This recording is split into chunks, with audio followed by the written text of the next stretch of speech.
उत्तर प्रदेश की सीमा पर बसा था एक गांव करौली।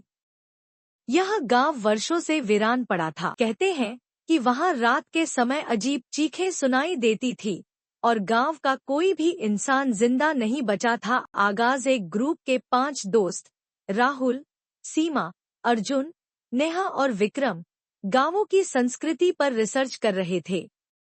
उन्हें करौली गांव के बारे में सुनकर उत्सुकता हुई और उन्होंने तय किया कि वे एक रात वहां बिताएंगे। गांव में घुसते ही उन्हें अजीब ठंड का एहसास हुआ, जबकि गर्मी का मौसम था।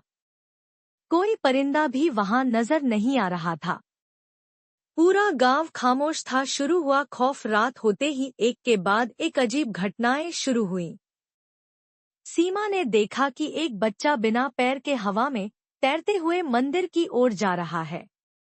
नेहा को किसी ने बालों से पकड़कर जमीन पर गिरा दिया। जब उन्होंने भागने की कोशिश की तो पाया कि जिस रास्ते से वे गांव में आए थे अब वह कहीं नहीं है, जैसे गांव खुद उन्हें बाहर नहीं जाने दे रहा। गांव का रहस्य। राहुल ने एक पुराने पुजारी की डायरी पढ़ी जिसमें लिखा था कि सालों पहले इस गांव में एक तांत्रिक ने तंत्र क्रिया की थी जिससे गांव शापित हो गया।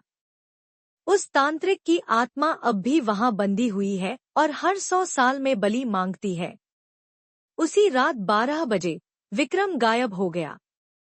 सबने उसे ढूंढा लेकिन सिर्फ उसका फटा हुआ शर्ट और खून मिला। अंतिम पल। सुबह होते ही जैसे ही सूरज की पहली किरण पड़ी, गांव का जादू टूटा। चारों किसी तरह गांव से बाहर भाग निकले, लेकिन विक्रम का कोई सुराग कभी नहीं मिला।